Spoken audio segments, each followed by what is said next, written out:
Hello family, hi, welcome back for the second YouTube video. I go by the name of Zodwa P. If you are coming back and joining us for the second time, welcome and thank you so much for the immense support. And if you are joining us for the first time, welcome. You haven't missed out on so many things. Actually, like we said, that this is the second YouTube video. Part of being part of the family is for you to put a comment on the comment section, for you to subscribe, for you to share, and let's be a happy family. So yeah, after the first video, I actually received quite a few calls from people that I know personally, and I received quite a few comments from my social media platform, from people in general, where people were like, but you didn't talk about that, but you didn't mention that, you did. So I'm like, okay, fine, cool. So what did I then do? I then extend an invitation on my social media platforms, and then inviting people to actually ask me any questions that they would like to know about myself. So yeah, this is why we're here today, because quite a few questions came through, and thank you so much for the participation. Thank you so much for respecting my invitation, guys. Thank you. Really, it does not go unnoticed. So yeah, I have cue cards on my hand. These are some of the questions which were asked on the social media platforms. Well, I have incorporated some of the questions because some questions were repetitive, some questions were quite similar, and some of the questions I did actually attend to on the first YouTube video. So I guess some people have not watched the first video, hence the questions. So I would extend that invitation for people who haven't seen the first video to actually go on YouTube and type Zodwa P and then watch the first video. So basically, this is why we landed here today, to actually answer these questions, right? They're not quite a lot.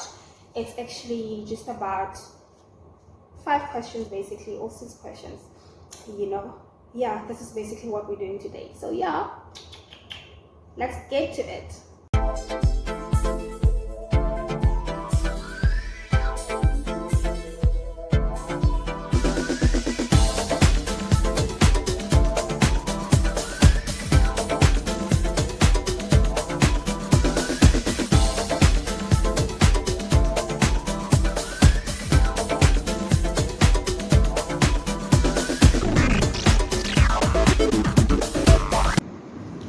So let's get on to these questions. The first question that I was asked was, what kind of a father was my father, and what kind of a relationship I had with him.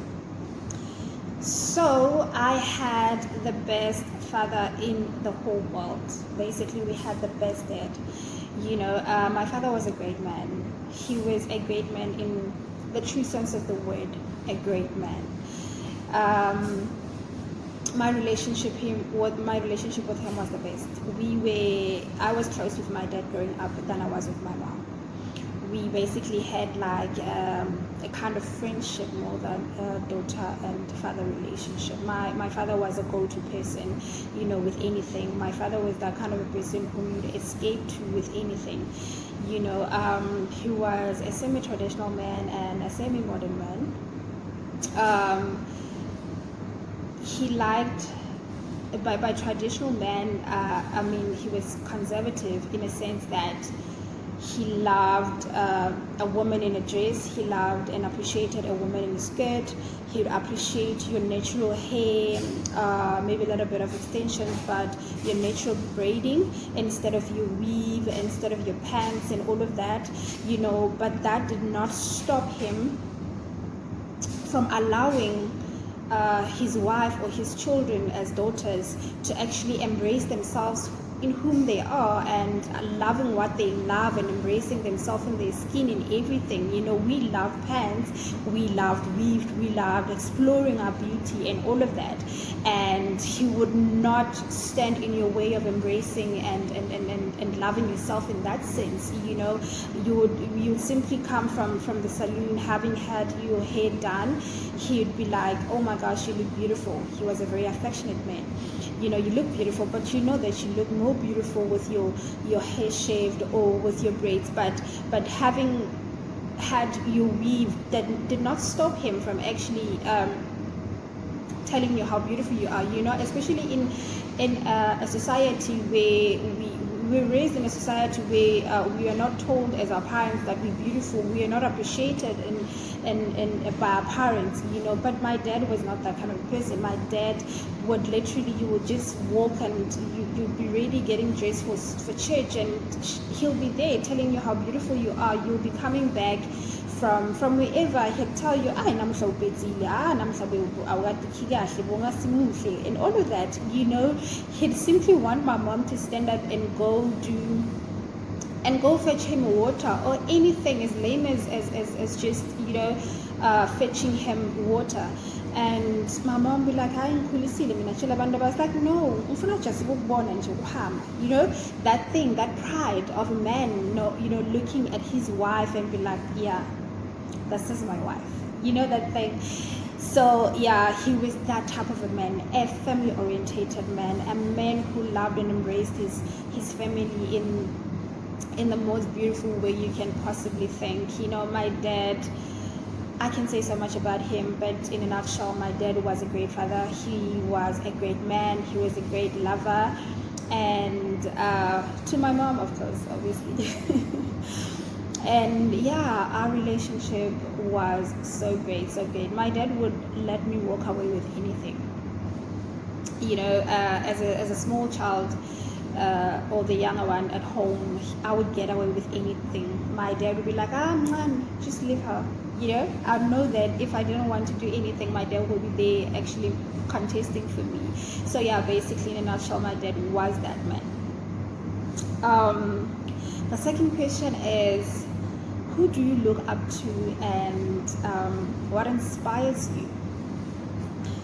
And I've incorporated with a question that says, where do you draw your strength from in times of storm, except from God? And this particular person actually asked this question, except from God, on purpose, because tribulations and everything, God would be the first person. But this one was very smart in actually asking this question.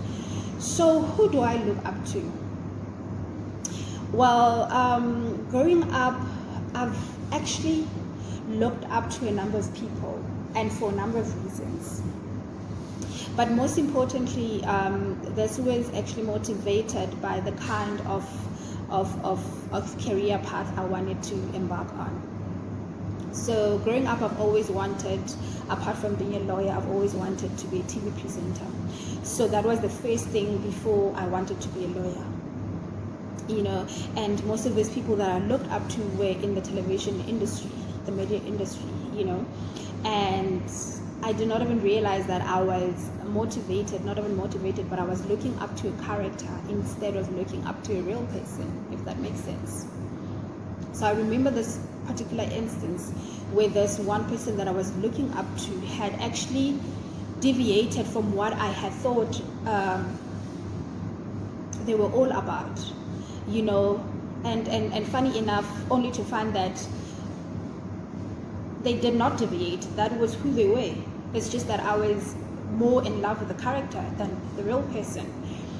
So from there, I was like, it's the same thing when someone believes so much in a pastor and all of a sudden their pastor would actually do something that they would not expect, and that would actually belittle their faith in God, because now all of a sudden the person that they looked up to in their Christianity journey has all of a sudden fall down, has failed or whatever, and then all of a sudden they need to pick themselves up because that was their role model, that was their go-to person in terms of anything in relation to Christianity, right?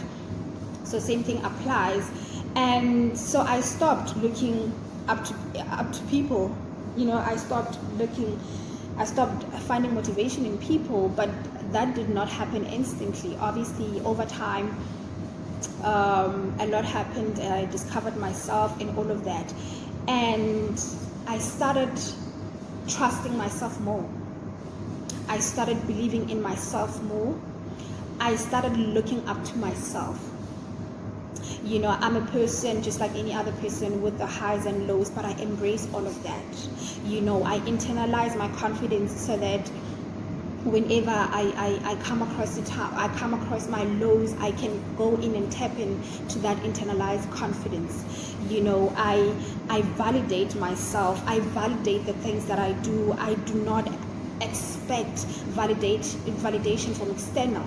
You know, be it my parents, be it my family, be it whosoever. I do not need validation from anyone else. I validate things that I'm all about, and all of those things that I'm all about, I validate them. Should it happen that they do not work out, I'm a person that quickly accept things, and I bounce back into resilience, and I move forward. So I have learned to trust myself in every aspect of my life, and I've learned to look up to myself. Yes, I do get inspired. I do get inspired from many things, from life itself. The fact that life is not consistent, it inspires me, because now that I'm sitting here, tomorrow I can be sitting in high places. It inspires me that there's nothing that you can guarantee in life. Life will surprise you, but it depends on how you direct it. Life will shape you into that direction. So that inspires me a lot, that, you know, we can all move and tap into spaces that we never thought we could, as long as we direct ourselves into that, and life then takes on and actually empowers us in that aspect. I get inspired by hard work. I get inspired by looking at people that I see on a daily basis, striving, having no patterns, but working their way and climbing that ladder and achieving in life. I get inspired by people whom, according to the societal standard, we can rate them as nothing, but they pick themselves up, and we celebrate them. I get inspired by people who have lived corrupt lives, who have lived a nasty life, who have lived lives that are not to be celebrated, but make a U-turn and come back and make themselves and change their lives for the better.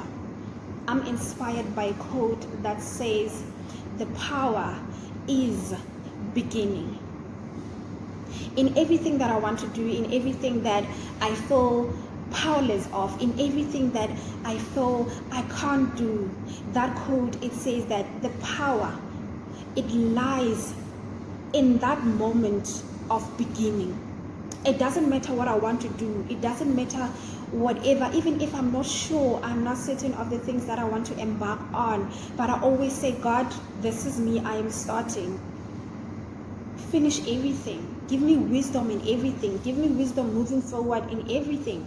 You know, I don't know what lies ahead, but I understand that the power of beginning is everything. So I'm inspired by such. You know, I'm inspired by that. I'm inspired by a lot of things, you know, but I look up to myself more than anything. I look up to my lows. I look up to my ups. I basically look up to everything that affirms who I am, because I have found myself I found myself, the true me, who I am. Predominantly who I am. I found myself.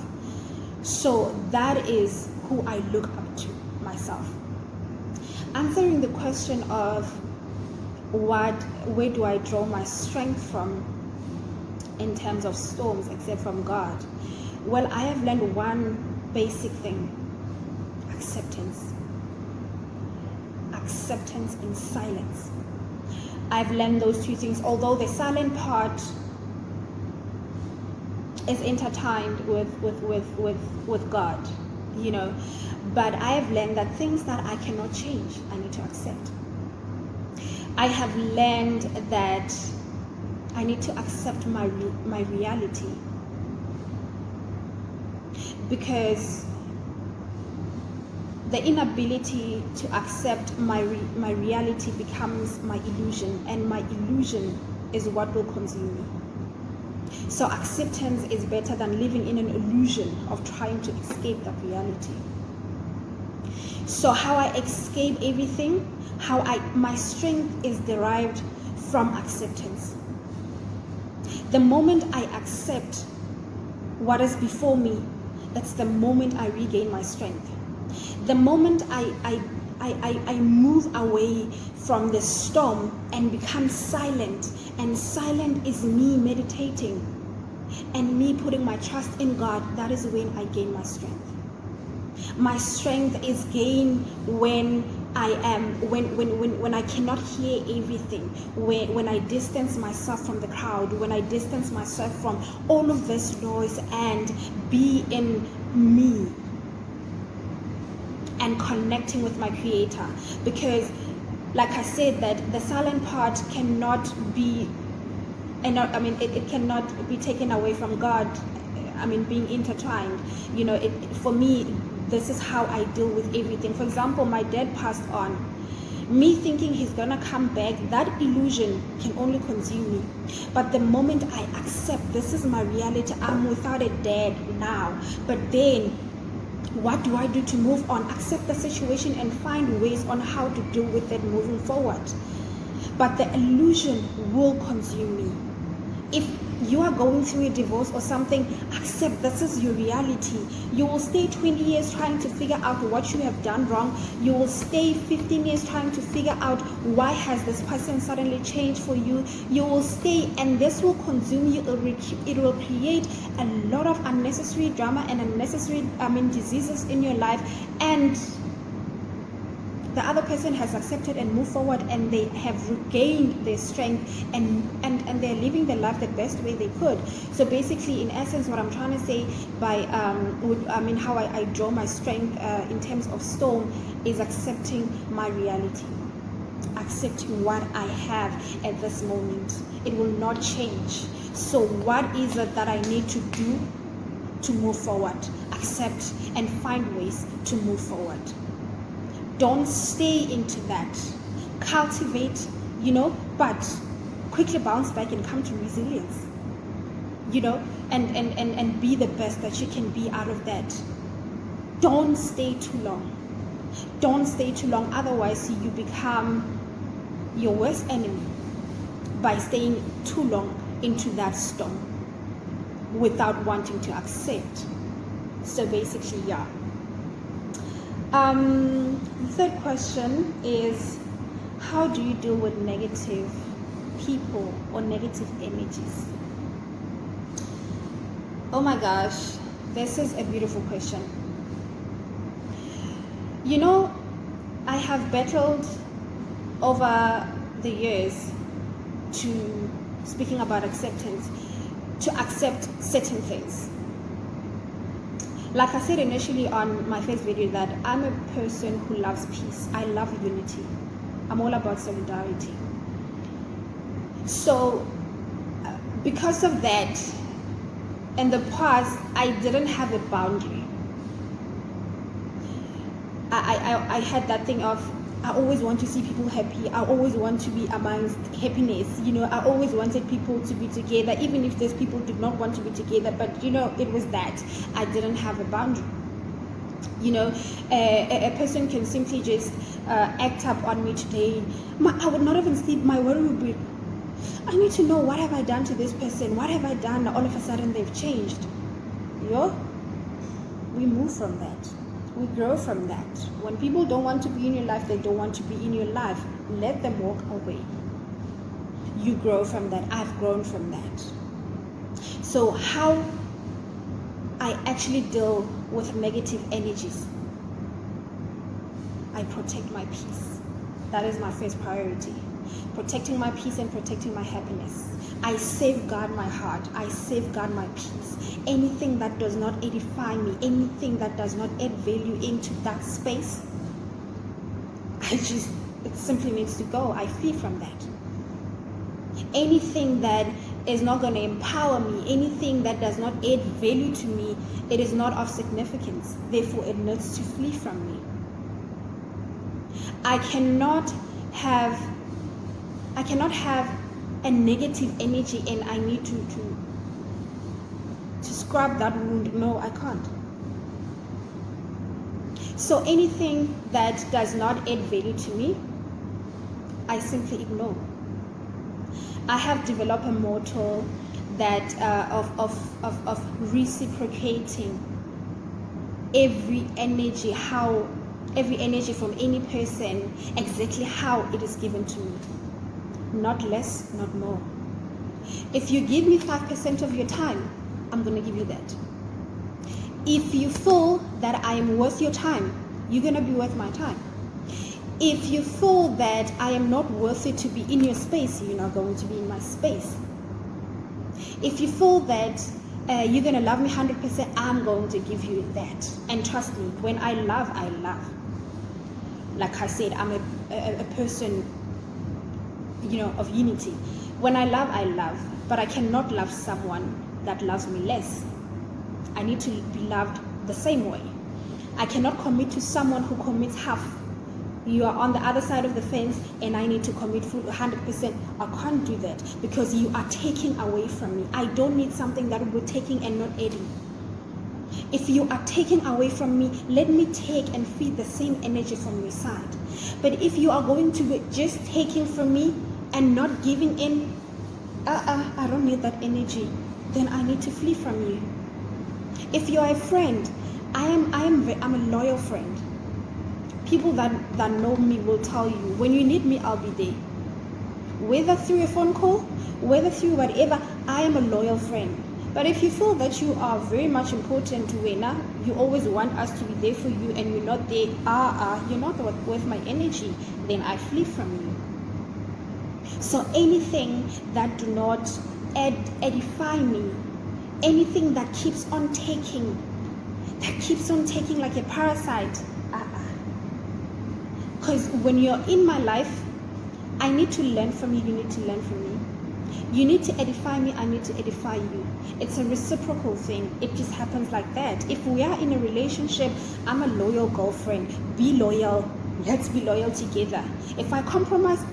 If I sacrifice. It's a two-way thing. I can't be compromising everything. I can't be, sacrificing everything. I can't be doing everything for you and you're not doing anything to show up and just to show what you are here for the right reasons. If you're not there, let's leave it. Let's stop it right there. It doesn't hurt anyone. So that is basically how I deal with negative energies. Flee from them, ignore them. My motto is to reciprocate any energy that is given to me exactly how it's given to me. Nothing less and nothing more.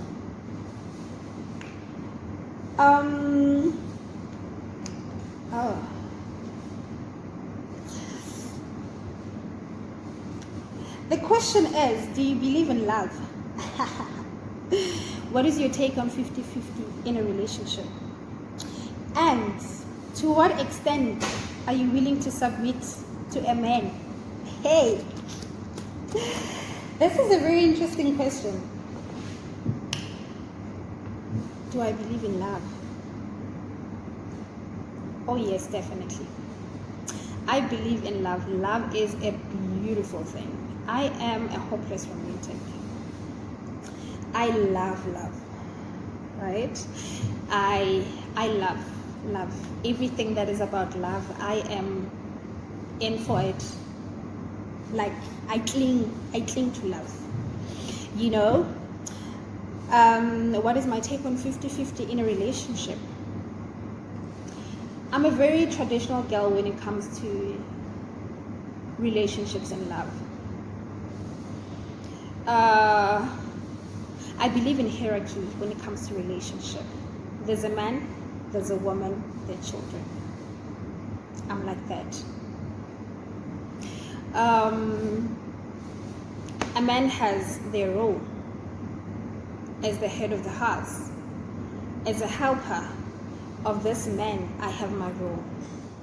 This man has been given a mandate of loving me, of protecting me, of providing for me. I have been given a role to submit to this man, to be a helper to this man, to be of any assistance in any given time, in any shape, way, or form. So no, I do not believe in 50-50 in a relationship. I believe in the sequence as how it is given. I can never wake up being a man. I can never wake up contesting for equality in a relationship. I can never wake up and chant, or rather expecting equality in a household. A man will always be a man. A woman will always be a woman. You know, that is my take on 50-50. I expect a man to know their role, play their role, and for me to come through and actually assist them in that. So that is my take on 50-50. To what extent am I willing to submit to a man? To every extent. To every extent, you know, as long as I'm submitting to a man. Let's define this word, a man, because most often than not, we expect boys to be men. It's unfortunate that not a lot of boys grow up to be men, and sometimes we expect boys to be men, and we expect boys to play the roles of men, which is quite impossible. So firstly,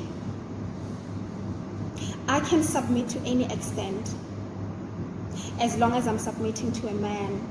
By a man, I mean a person who has a clear vision that I need to support.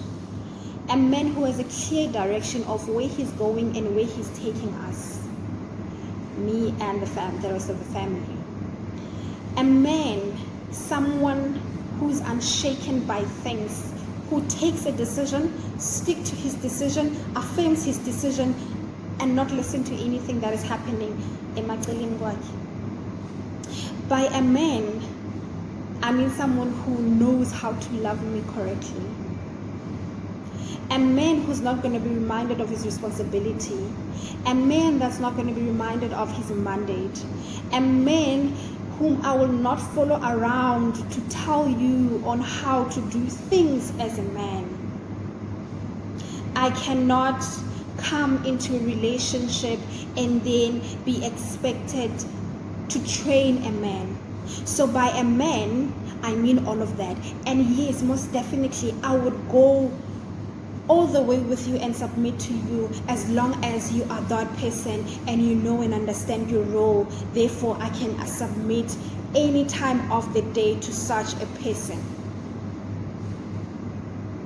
So yeah, basically, that's that. What advice would you give your younger self? My younger self. Baby girl, love yourself. Compromise anything, don't compromise yourself. Find yourself, be true to yourself, be confident in who you are, be assertive on the things that you want to do, be assertive in anything. Run with what you believe in. Don't be arrogant. Don't confuse confidence confidence and arrogance, but be confident and be proud of who you are. Affirm yourself in things that you do. Put yourself first in everything and fight for everything and anything that you believe in, basically. Well, thank you so much for watching the second video of the YouTube channel. I hope you have enjoyed it. I hope it was a great insight. Please don't forget to share, to comment, especially the comments, because they obviously give away with what are your thoughts in terms of the progression of the channel and everything. Please do subscribe. Please do subscribe, do share and everything. Let us meet on the third YouTube video next time. Thank you so much. Thank you for the support. Thank you. I cannot thank you enough, but thank you so much.